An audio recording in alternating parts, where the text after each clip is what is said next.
थोड़ा सा लुक दीजिएगा इसमें सभी लोग सर।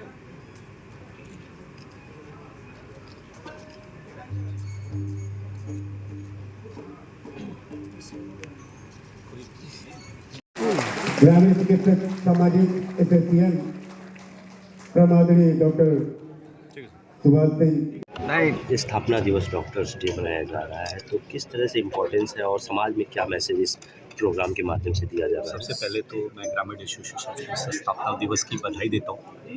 और मैंने पूर्व में भी ये बात कही थी कि ग्रामीण एसोसिएशंस की अपना महत्व है। स्पेशली आप अगर पेशेंट के ट्रीटमेंट के कॉन्टेक्स्ट में देखें तो निश्चित रूप से जो प्राइमरी ट्रीटमेंट है इन्हीं द्वारा होता है और बहुत सी जानें बचाई जाती हैं। अगर एक बेसिक प्राइमरी एसोसिएशन अगर कहीं भी प्राइमरी ट्रीटमेंट करता है ग्रामीण एसोसिएशन, अगर उसका ये भी वो बताता है, क्योंकि बहुत अभी भी इंडिया में लोग अवेयर नहीं हैं चीज़ों को लेके और बहुत ही लाइटली लेते हैं जब तक कि पूरी तरह सीरियस नहीं होता। एटलीस्ट आपको कोई बताता है कि आपका बीपी बहुत ही कम है या लोग चलाना पड़ेगा या चीज़ें करनी हो, तो बहुत सी जानें बच जाती हैं। और ऐसा संभव भी नहीं है कि अगर बहुत दूर दराज में कोई प्रैक्टिस कर रहा है और वो शहर तक जब तक आएगा तब तक वो सर्वाइव होगा। तो निश्चित रूप से उनकी जान बचाने में हम लोग उस महत्व को समझते नहीं हैं, लेकिन निश्चित रूप से वो एक महत्व है। और जैसे सरकार ने अपने primary level, secondary level, tertiary level बना रखे हैं, वैसे प्राइवेट सेक्टर्स में भी ये चीज़ें निश्चित रूप से है कि वो हमें वहाँ पे प्राइमरी ट्रीटमेंट कराना है। उसके बाद अगर उन्हें लगता है कि नहीं हमें किसी स्पेशलिस्ट या सुपर स्पेशलिस्ट की ज़रूरत है तो उस लेवल पे वो खुद भी रिफ़र करते हैं और बता देते हैं पेशेंट को कि आप यहाँ पे इनको कंसल्ट कर लीजिए, क्योंकि हमने प्राइमरी अभी जान बचा ली है, लेकिन इन चीज़ों में इन चीज़ों की ज़रूरत और पड़ेगी जो हमारे अभी यहाँ पे संभव नहीं है इंफ्रास्ट्रक्चर वाइज। कई बार क्या होता है कि कम्पिटेंसी होती भी है लेकिन इंफ्रास्ट्रक्चर वो नहीं होता। मान लीजिए किसी के पास सीपैप या वेंटिलेटर नहीं है और ऑक्सीजन, केवल बेसिक ऑक्सीजन से कोई ऑक्सीजन मेंटेन नहीं हो रहा है, तो निश्चित रूप से वो कहते हैं कि आप थोड़ा बड़े सेंटर्स पे दिखा दीजिए कि हो सकता है और भी करें। सर, आमतौर पर ऐसे लोग तो ग्रामीण क्षेत्रों में प्रैक्टिस करते हैं और डिग्रियों के साथ करते हैं, मगर इस बीच में बहुत से ऐसे लोग होते हैं जो अनाधिकृत रूप से करते हैं, तो सरकार को किस तरह से इस पे ध्यान देना चाहिए? अनाधिकृत रूप से मुझे लगता है कि अगर अनाधिकृत रूप से करते हैं तो लीगली रूप से वो गलत ही है, लेकिन उसका ये अपना एक प्रोसेस है कि अगर वो वहाँ पे उस चीज़ों को बहुत अच्छे ढंग से कर रहे हैं तो ट्रेनिंग के भी कोर्सेज आते हैं। जैसे फेलोशिप भी एमबीबीएस के बाद भी जरूरी नहीं कि हर आदमी स्पेशलिस्ट हो, पर्टिकुलर चीज़ों में 5 महीने 6 महीने साल की ट्रेनिंग होती है। तो सरकार को इस तरह के किया जाए। ऑलरेडी स्किल्ड डेवलपमेंट जो होता है भारत विकास, जो कौशल विकास योजना है, उसके तहत कुछ हेल्थ में इस तरह के कोर्सेज रखे गए हैं कि अगर वो उसको सर्टिफाइड करते हैं तो एक प्राइमरी एड का ट्रीटमेंट कर सकते हैं। और ये बात पूरे देश को बहुत जागरूकता से नहीं पता है कि भारत कौशल विकास योजना के तहत हेल्थ में प्राइमरी एड के बहुत से कोर्सेज चालू हैं। आजमगढ़ दुर्भाग्य से मेरे ख्याल से स्किल्ड जो भारत कौशल विकास योजना है बहुत अच्छी तरह हेल्थ सेक्टर में लागू नहीं है, लेकिन ये एक ऐसी योजना है जिससे अगर ग्रामीण एसोसिएशन जुड़ जाए तो बहुत से लोग अपने एक फेज वाइज वहाँ जाके ट्रेनिंग करके उसको अपनी सर्टिफिकेट को भी जस्टिफाइड कर सकते हैं। मैं डॉक्टर दिनेश शर्मा, विदेश प्रवक्ता, ग्रामीण चिकित्सक सामाजिक एसोसिएशन उत्तर प्रदेश। आज किस तरह का आयोजन आप लोगों द्वारा किया जा रहा है और कौन कौन लोग इसमें भाग ले रहे हैं? आज ग्रामीण चिकित्सक सामाजिक एसोसिएशन का स्थापना दिवस सम्मान समारोह इस हरिऔध कला केंद्र में मनाया जा रहा है और हमारे फाउंडर मेंबर, कोर कमेटी सदस्य, पूरी टीम, ब्लॉक अध्यक्ष, जिला अध्यक्ष, सबके सौजन्य से ये कार्यक्रम हो रहा है। आज का जो मुख्य बिंदु है कि ग्रामीण क्षेत्रों में जो शासन प्रशासन के द्वारा जो झोला छाप कहा जाता है, इस अभिशाप को हम लोग मिटाने के लिए यह एक संगठन बना करके और आपके चैनल के माध्यम से, सबसे पहले तो धन्यवाद आप सभी को है कि आपके चैनल के माध्यम से शासन प्रशासन को ये आवाज़ पहुँचे कि अगर डॉक्टर शब्द लगा है तो झोला छाप के लगा है। हम लोगों ने ग्रामीण चिकित्सक का नाम दिया है कि उनको भी एक सम्मान से जीने का अधिकार मिले।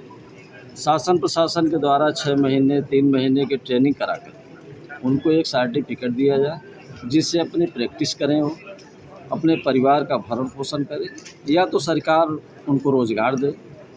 एक डॉक्टर कम से कम 5 परिवार होता है और एक डॉक्टर के पास 2-3 तो उसके पर्सनल मरीज होते हैं जो उनकी ही बात मानते हैं। तो ये सबका एक व्यवस्था है, सबका एक सम्मान है। तो आज ये संगठन जैसा उमड़ा हुआ जनसैलाब आप लोग देख रहे हैं, आने वाले समय में शासन प्रशासन को हम लोग अवगत कराएंगे, मांग करेंगे कि हमको भी जीने का अधिकार मिले। जैसा कि संविधान में ये लिखा भी गया है कि हर व्यक्ति का अधिकार है। हम लोग अपने मान सम्मान हक अधिकार की लड़ाई लड़ने के लिए ये हमारा चिकित्सक समाज जो ग्रामीण चिकित्सक है, जिनका कोरोना काल में आप लोग देखे ही हैं कि क्या हासिल हुआ है, तो आपके चैनल के माध्यम से आप लोगों से आवाज़ पहुँचे सरकार के कानों तक कि हम भी एक आवाज़ एक साथ चलने के लिए तैयार हैं। अगर हमारी बात नहीं मानी जाएगी तो हम लोग कुछ भी करने के लिए तैयार हैं। बहुत बहुत शुक्रिया। मैं डॉक्टर अनिल सरोज, प्रदेश उपाध्यक्ष ग्रामीण चिकित्सक सामाजिक एसोसिएशन उत्तर प्रदेश।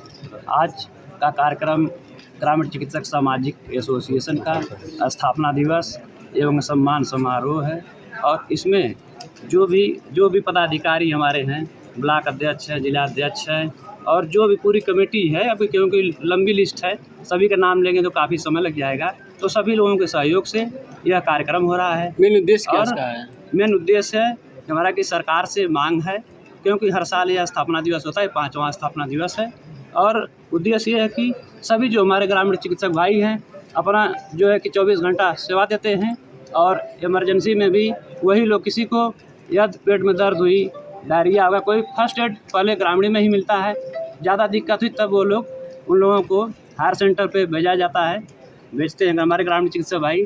तो हम सरकार से हम लोग यही मांग कर रहे हैं कि कम से कम जो भी चिकित्सक भाई उन लोगों को स्वास्थ्य मित्र हर ब्लॉक लेवल पे स्वास्थ्य मित्र की तरफ गवर्नमेंट 6 महीने 1 साल का प्रशिक्षण कराकर उसमें नियुक्त करे, जिससे उनकी आजीविका चल सके और जिसको रोज़गार मिलेगा। जो चिकित्सक भाई हैं 5 साल 10 साल 8 साल हायर सेंटर पर ये लोग समय दिए हैं और ये लोग अनुभव के आधार पर प्रैक्टिस कर रहे हैं और कुछ लोगों के पास डिप्लोमा भी है, कुछ न कुछ जो सरकार डिप्लोमा प्रोवाइड कर रही है वो करके लोग कर रहे हैं प्रैक्टिस, क्योंकि इतना बेरोजगारी हो गई है, क्योंकि सरकार रोज़गार सभी लोगों को दे नहीं पा रही है और दे भी नहीं पाएगी क्योंकि जनसंख्या इतनी है, ये भी संभव नहीं है। तो सरकार इस पर आप लोगों के चैनल के माध्यम से गवर्नमेंट तक यह सिस्टम पहुँचे और सामने सरकार भी जागृत हो और कम से कम हमारे ग्रामीण चिकित्सक भाइयों को स्वास्थ्य मित्र के तौर पर नियुक्ति करे और सभी लोगों को क्योंकि रोज़गार दे, क्योंकि चिकित्सक भाई ना कोई उग्रवादी हैं, ना कोई चोरी कर रहे हैं, यह लोग अपने अनुभव के आधार पे प्रैक्टिस कर रहे हैं और गरीब चिकित्सकों का इलाज कम से कम पैसे में करते हैं। जिसके पास पैसा नहीं होता है, कुछ भी नहीं होता है, उनका फ्री में भी इलाज करते हैं हमारे ग्रामीण डॉक्टर। इसलिए हमारे ग्रामीण डॉक्टर लोगों को सरकार का भी ध्यान देने योग्य चीज़। अपनी सोच होती है हर एसोसिएशंस को लेके, लेकिन अपनी मेरी पर्सनल सोच है, ये हमेशा से ये है, अगर आजमगढ़ की पॉपुलेशन 56 लाख है, ये डॉक्यूमेंटेड है ऑलमोस्ट। अगर जोरदार ताली ईश्वर का प्रणाम। सभी के संरक्षक प्रमाणी ग्लोबल हॉस्पिटल प्रमाणी डॉक्टर भैया आगे मत आओ भैया। सुभाष सिंह जी पकड़िए अनिल पकड़ पकड़िए मेरे तो सर जगह दीजिए।